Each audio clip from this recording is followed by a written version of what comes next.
What's up, everyone, and welcome to the Overwatch Report. I'm Ronin of Ronin-Of-Gaming, and I have JustKeepSimming, who's currently in the closet, and and we have Lauren, who's a complete nobody. So, in this little mini podcast, we sit there and talk about our Overwatch updates. Anything of nerfs to buffs to changes to the skin. So let's get started. So first on the list, we got Ana, who had a recent change of healing boost on allies has been decreased by 50%. Her effect duration has been reduced from 5 to 4 seconds. And that's her bionic grenade. What are your thoughts on this, people? A lot of websites were saying that it's a buff, but I'm like, how is decreasing her one hit factor a buff? That is a total nerf. I don't understand. Well, they buffed it from 5 seconds to like a 4-second cooldown instead now. Which, yeah, like 1 extra second. What is that gonna do? And I'm getting chased by a Lucio. Oh my god! But Tracer's right behind me. Good thing I have 4 seconds. It's like 4 seconds, and I could throw my jar of piss at her. Fantastic. Like they should have like decreased it by 10% or like 25% instead of 50.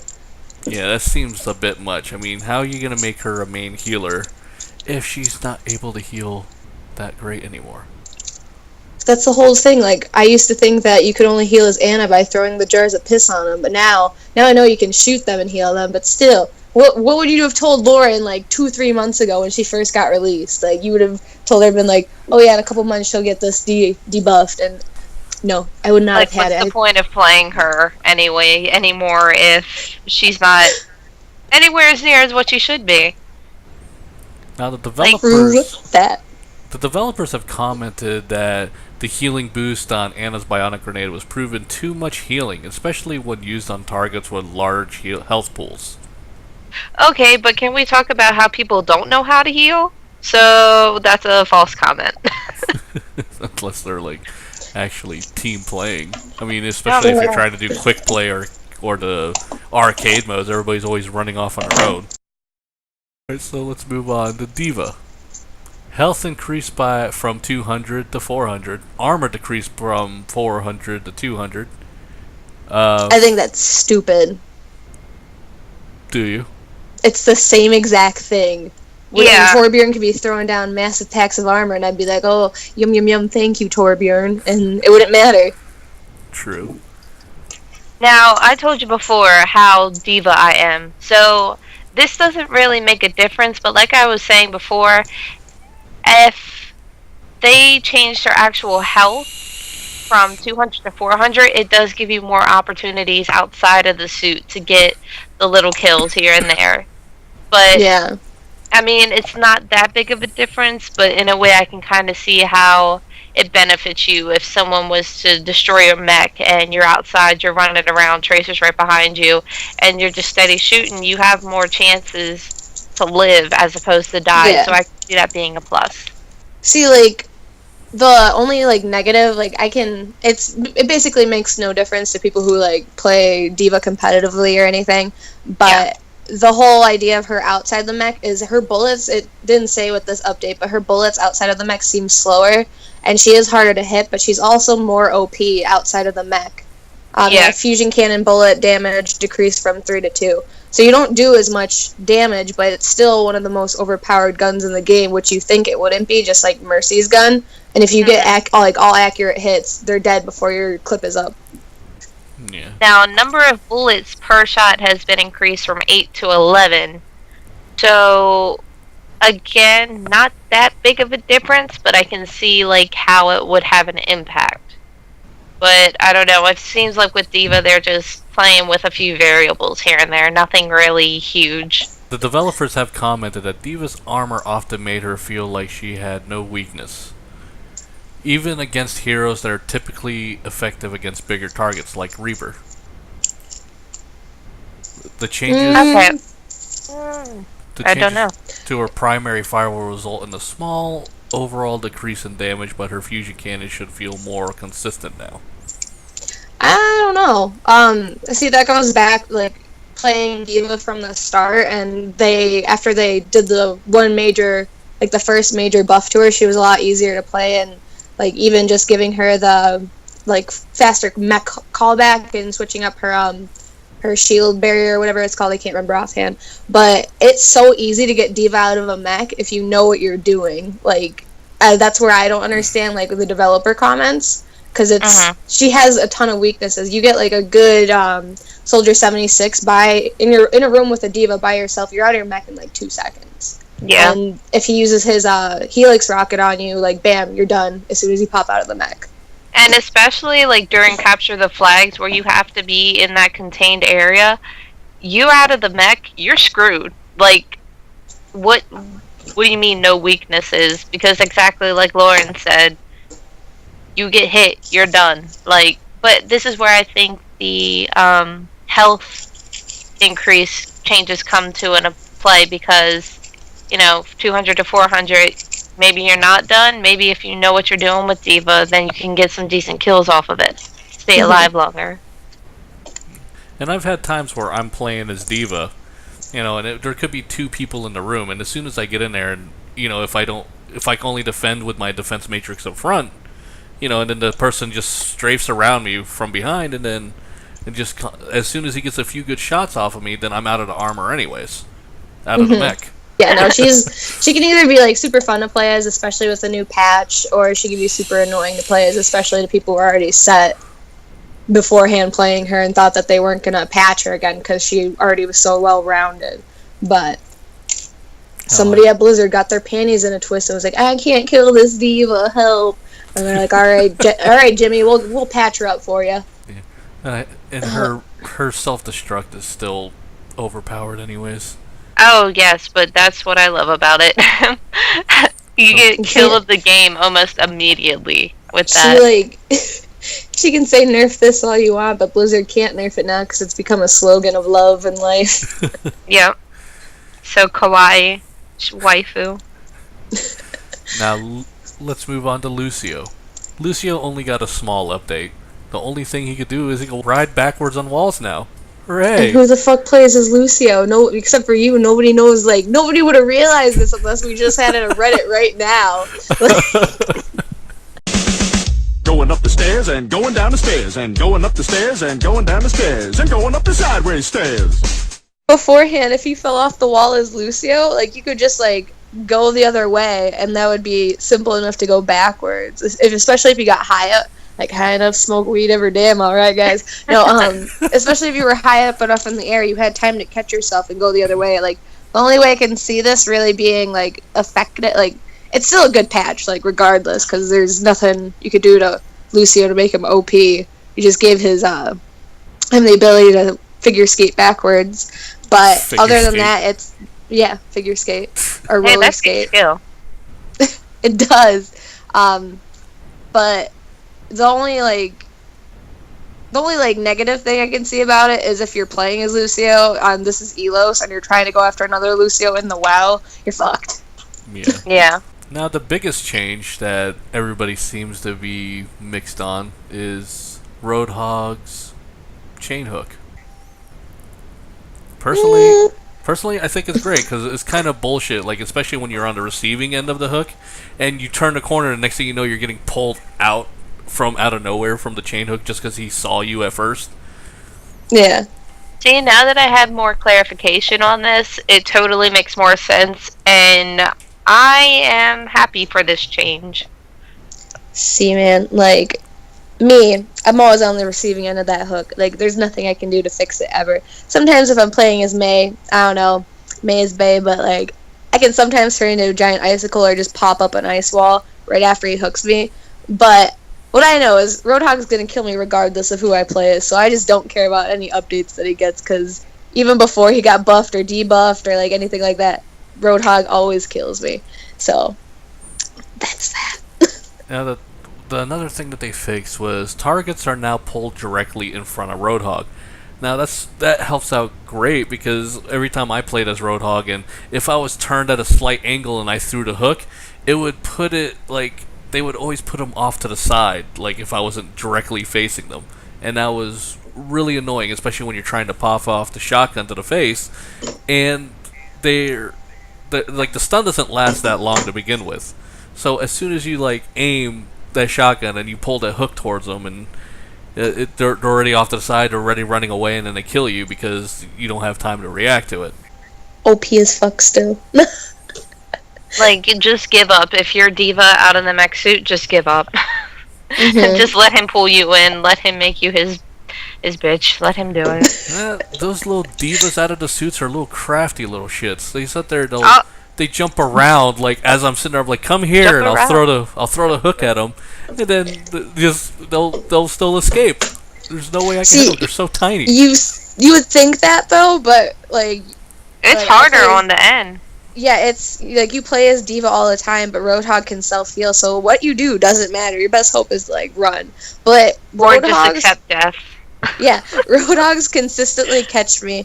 Like, it used to be all the time when I was playing as Pharah, but now it's like, it's either I get shitty Roadhogs, or I'm just, or like, slam dunking for the gods. But, no, consistently playing as Tracer and D.Va out of the mech suit, you think both of them would be harder to, like, hook, but those are the most, like, two common hooked characters. And then, like, one pop, you're done. Even with D.Va's health buff, now I think that it'll still be, like, one shot, you're done, even if you don't get a headshot. Just because of that, like, hook damage itself. I read somewhere that, I don't actually have the link to this, but I read somewhere that on one of the forums that somebody was complaining that their Sombra kept getting hooked. And I was like, you have the ability of teleportation and you're not using it to your advantage. So I think it's more of a user error than really just an overpowered Roadhog. I like being hooked by a Roadhog when you're Sombra. You still like it'd be like playing as Tracer or Mei or Genji. You still have that like 0.00 what it feels like is 0.00001 millisecond before you can teleport away. So it's not like necessarily like, oh no, like I can't teleport because I'm in the middle of a hook. The game or Roadhog's OP. It's just that you only have that like small bit of a time. But if you get a shitty Roadhog, like more power to you, and you can teleport all the way and like hack them and just like fuck with them for days. Now, speaking of Sombra, since we're on that subject, her hack cooldown is reduced from 12 seconds to 8. That is so OP. She is going to be the most played character of 2017, at least from February to March. I'm just calling that as it is right now. That's a 4-second difference, and as opposed to 5 to 4 seconds, this is actually a great change for Sombra. It makes her more playable. Yeah. Like, I consider myself a Sombra main. Oh no, on some maps and everything, like depending on like what map I'm playing, I will always pick Sombra. Or like same thing with other heroes. Like there's just that one map, that one character that is meant for that map. And with the new hack upgrade, like I didn't necessarily notice it at first, but I did definitely notice. This is off topic, but it's still on topic. They messed with the texture on her face a bit. I don't know if it's just my TV or like my Xbox or something, my connection, but it looks like a lot better and more blended and cel shaded. But back to the hack topic, it makes such a huge difference because now instead of choosing, do I want to hack this Roadhog or do I want to hack this Pharah or this Tracer, or do I want health for my entire team? You now can pick both. You can have both. It's like that little girl with the tacos and burritos. Volcano lost those. So that's how it feels. It's just nice to have a good Sombra now, and more people are playing as her, which is like, it's terrifying if you're on the opposite team, but if you're on the team with a good Sombra, it could like make or break your team so easily. It's like the time it takes to hack a target has been decreased from 1 second to 0.8 seconds. Ooh. Which again is actually, it's a decent buff for her. Like she's one of the only characters I think has gotten the buff out of this entire list. It's well deserved and worth her time. But the developers have commented that Sombra often had difficulty hacking enemies. Even when she surprised a target, the change should help her execute hacks more easily. I'm interested to test this out because I haven't played as Sombra recently, but now that this has been a positive effect for her, I'm going to test this out. It will be worth your time. She's good. She's amazing. Test her out, everybody. Everybody will love her, me included. You won't love her if she's on the opposite team, though, because she's OP as fuck, but she's still well balanced. I think they should let us know in the comments who is their favorite character, why, and what updates do they think Blizzard should add for the characters. That's if we get any comments, haha. Alright, I think the final subject of the day would have to be the communication wheel. I hate it. What the fuck? We weren't even going to talk about that bullshit. I can't spray what I want to. When I want to spray, I have to wait like 8 seconds now, and I don't understand it, and I'm angry. I feel like Donald Trump of Overwatch right now. Everything makes me angry. I watch like when he becomes even more powerful, he's gonna put me in jail. Be like, so I heard what you said about me on your little podcast. I'm not happy. As a Hanzo main, I'm not happy. He uses May to build ice walls around us. Oh my god. Wait, that's who we were going to talk about. May. How everybody's Let me get into this. Oh my god. Let me get into this. Hold on, I'm rolling up my sleeves. I'm taking off. In the description, we're going to have links to the pages and everything. But there's also a picture that I have that compares May's outfit originally in the parka, and then May's outfit for the Lunar New Year for that update, her skin. And Blizzard has apologized because some people have felt offended because, oh, May looks a little bit skinnier. I don't think she looks any bit skinnier. Like, she still thickums. She looks good and tasty. She's curvy and precious, and I think people are just butthurt. But there was a guy who, Lauren, there was a guy swore up and down that Blizzard is now trash for pandering to everyone's needs about, oh, there's a gay character, oh, there's a chunky character, oh, look, a black guy. Like, I think racist. That is. Well, there is only one black guy in there. You don't know. Sarah's black, Anna's black. No, they're Middle Eastern and Egyptian. No, they're from Egypt, which is in Africa. Learn your shit. But I think that's what the gaming community needs, because everyone wants to have that character that they feel they connect with, which is like, if you were growing up and there was a cartoon character on any show, more than likely you were going to pick the character that you identify with or you resemble. When I was younger and it was all about Sailor Moon and everything, I picked Sailor Jupiter because she was the tallest, she wanted to cook, she had brown hair. I was like, oh, that's me. And now when it comes to like Overwatch, you got someone who's got a little meat on their bones, they're going to want to identify with May. Hello, Blizzard is keeping the game up and keeping it current with 2016. 2017 now, girl. Oh, that's right. But I think this is a good... I don't think Blizzard had to apologize for anything because some people felt a little sensitive about it. But also I think it's a good thing that they are expanding their horizons with character types and character sexual orientation, body types, everything.